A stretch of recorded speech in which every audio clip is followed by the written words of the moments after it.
I stared at my phone, reading the message for the third time, hoping the words would somehow rearrange themselves into something less devastating.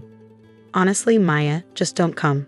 You can't afford our wedding venue anyway, and we don't need you showing up in your thrift store dress making everyone uncomfortable. Stay home. My sister Brittany had always been blunt, but this was a new level of cruelty. The wedding was in 3 months. I'd already bought my bridesmaid dress, the expensive one she'd insisted we all purchase from that boutique downtown. Before I could respond, another message appeared, from Mom. Thank God, I was wondering how to tell you the same thing. The Grandview Resort is for successful people, sweetie. You just feel out of place. The Grandview Resort. My hands trembled as I held the phone. They had no idea. None of them had any idea. I took a breath and typed simply, okay, selling the resort then. I set my phone face down on my desk and tried to return to the quarterly reports I'd been reviewing. The financial statements for all 7 of my properties needed my attention before the board meeting next week. My phone buzzed, then again, then it started ringing. Brittany's name flashed on the screen. I declined the call. She called again immediately. Declined. Then Mom called. Declined. The texts started flooding in. What do you mean selling the resort? Stop being dramatic, Maya. You don't even work there. Stop lying. This is exactly why we didn't want you at the wedding, always making things about you. I silenced my phone and slipped it into my drawer. The truth was complicated. My family had spent the last 15 years treating me like a failure. When I dropped out of college at 20 to pursue a business opportunity, they were horrified. Mom had actually cried, telling everyone her daughter was throwing her life away. Dad had been different, quieter, more thoughtful. He pulled me aside the night I announced I was leaving school. What's the opportunity? He asked. I explained the small resort property I'd found, run down, foreclosed, sitting empty in the mountains 3 hours north. The owner had abandoned it after the 2008 financial crisis. I could get it for almost nothing. I have $15,000 saved, I told him. I know it's crazy, but I can see what it could be. He studied me for a long moment, then wrote me a check for $50,000. Don't tell your mother, he said. And don't tell your sister. They won't understand. But I see something in you, Maya. You've got vision. That was 14 years ago. Dad passed away 7 years later, taking my secret to his grave. The rundown resort I purchased had become the Grandview, a luxury mountain destination that now hosted celebrity weddings, corporate retreats, and elite social events. But I kept my ownership completely private, operating through a NULC and hiring a fantastic public-facing management team. To my family, I was just Maya, the college dropout who disappeared into the mountains and worked some vague job they never asked about. I'd learned to dress simply when I visited them, drive my older car instead of the newer one, and never mention my work in detail. It was easier that way, less complicated than explaining how the failure of the family had built a small hospitality empire while Brittany bounced between marketing jobs and Mom remarried a wealthy surgeon, both convinced that money married into or earned through conventional means was the only real success. My office door opened. Marcus, my resort director, poked his head in. Hey, we have the Whitmore wedding this weekend, and the bride is asking about adding the premium floral package. Should I? He stopped when he saw my expression. What's wrong? My sister is getting married here in 3 months. Marcus's eyes widened. Your sister, the one who thinks you're a poor failure who works some entry-level job somewhere? Yes, that one. And she doesn't know you own this place. She just uninvited me from her wedding because I can't afford to be here. I pulled my phone from the drawer and showed him the messages. Marcus read them, his face darkening. Your own mother wrote that? My family has always been like this. It's why I never told them. So what are you going to do? I looked at the messages again, at the casual cruelty, the relief emoji my mother had sent, Brittany's assumption that I'd be embarrassed to attend because of my poverty. Cancel her wedding, I said quietly. Marcus blinked. Are you serious? Completely. Cancel all events for that weekend. Tell the management team to issue refunds and help guests find alternative venues. I'll cover any cancellation fees personally. Maya, that's 15 different events that weekend. The Grandview has never canceled like this. Our reputation. I know, but my family doesn't get to treat me like garbage and then use my property for their celebration. They don't get both. Marcus nodded slowly. I'll make the calls, but you know they're going to find out you own this place. Good, it's time they knew.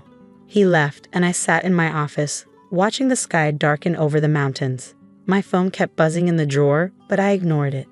An hour later, Marcus returned. It's done. Management called all the clients scheduled for that weekend. They're offering to help relocate events to our sister property in Asheville or providing referrals to comparable venues. Most were understanding, especially with the full refunds and our help. And my sister? Jennifer from events called her personally 5 minutes ago. He checked his watch. She should be getting the news right about now. As if on cue, my phone began ringing. Brittany. I let it go to voicemail. She called again immediately. Then Mom. Then a number I didn't recognize, probably her fiancé. The voicemails started piling up. I waited until there were 7 before I finally listened. The first was Brittany, her voice shaking with rage. Maya, what the hell did you do? The resort just called and canceled our wedding. They said the owner demanded it. Did you complain about us or something? Did you call them and make up lies? Call me back. The second was Mom. Maya Elizabeth, I know you're behind this somehow. The resort manager said the owner specifically requested all events that weekend be canceled. That's thousands of dollars we're losing. What did you tell them?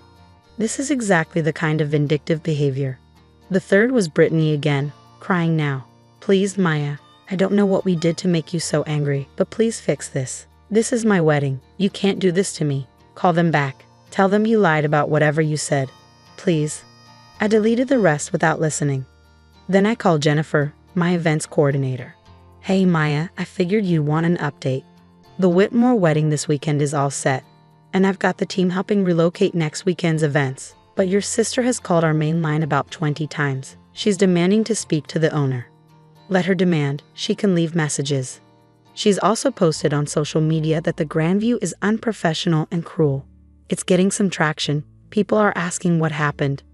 Let me see. Jennifer sent me the screenshot.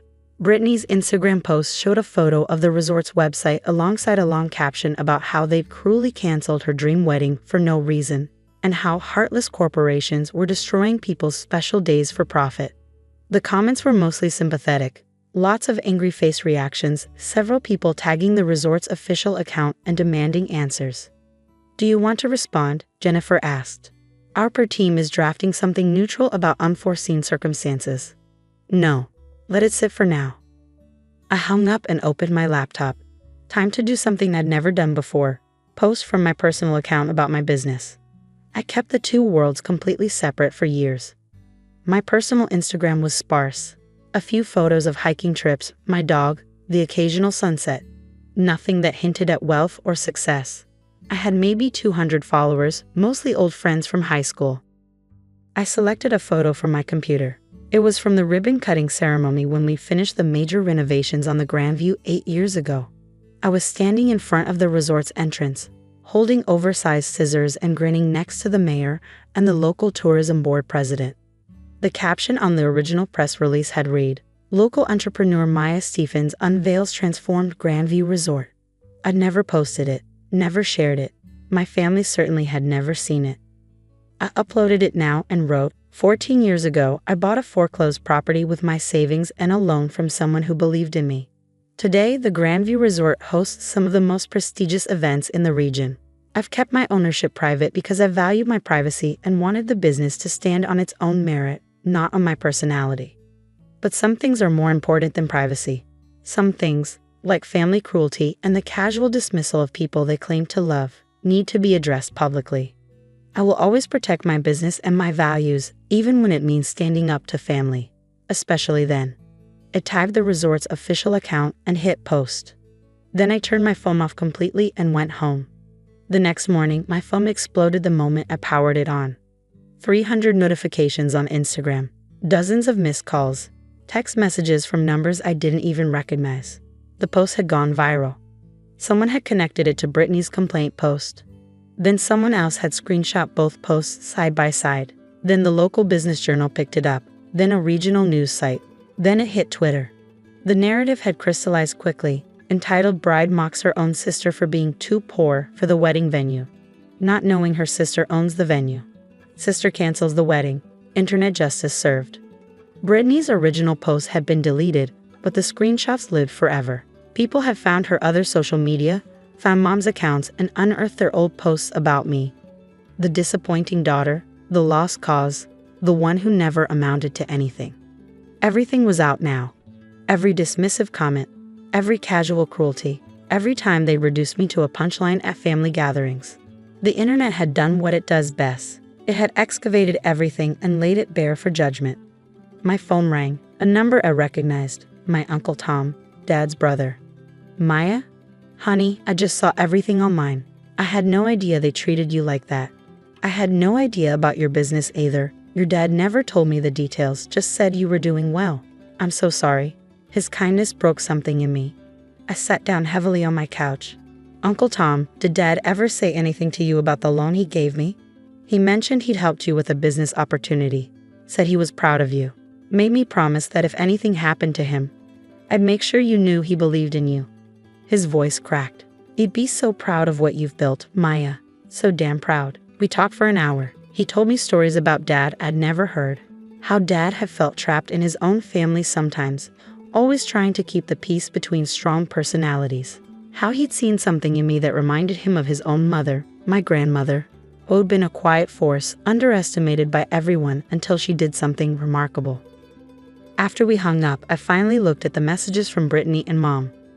Brittany, you've ruined my life. Everyone is harassing me online. They're saying horrible things, all because you couldn't just be happy for me. I hope you're satisfied. Mom, I raised you better than this, Maya. Airing family business online is disgraceful. You've embarrassed us all. Don't bother coming to any family events ever again. I almost laughed. Don't bother coming to family events? They just uninvited me from the wedding for being too poor and embarrassing. I typed one response and sent it to both of them. I didn't air anything. I simply told the truth about my business after you told me I was too poor and unsuccessful to attend your celebration at my property. You aired the family business when you mocked me publicly and privately for years. You're not upset that I responded. You're upset that everyone knows who you really are now. Don't contact me again. Then I blocked both numbers. 3 weeks later, Jennifer called with an update. So Brittany found a new venue, some country club about an hour from here. They're still having the wedding. Good for them. Also, we've had 7 new high-profile booking requests this month. Apparently, people love the story of the owner who stands up for herself. We're being called the resort with integrity on social media. I smiled. Sometimes the trash takes itself out, and business improves. Win-win. There's one more thing, Jennifer said carefully. A woman named Patricia called. Said she's your aunt, your dad's sister. She wants to book the venue for her daughter's wedding next spring. Aunt Patricia. I hadn't spoken to her in years. She'd moved to Oregon before Dad died. She said to tell you that your dad would be proud, Jennifer continued, and that she'd love to reconnect if you're open to it. She saw everything online and wanted you to know that side of the family always believed in you. I felt tears prick my eyes. Tell her yes to all of it. After I hung up, I walked out onto my office balcony. The grand view spread out below me. The renovated main building, the gardens I'd designed, the event pavilion we'd added 3 years ago, the guest cottages that had just won a hospitality design award. 14 years ago, I'd been a 20-year-old with a wild dream and $15,000. Today, I was a successful businesswoman who'd finally stopped hiding her success to make cruel people comfortable. My phone buzzed. A text from Uncle Tom. Sunday dinner at my place. Bringing Patricia and her family. They're in town and want to see you. Real family this time, the kind your dad would have wanted you surrounded by. I smiled and typed back, I'll be there. Some families are born. Others are chosen. And sometimes the best thing you can do is know the difference.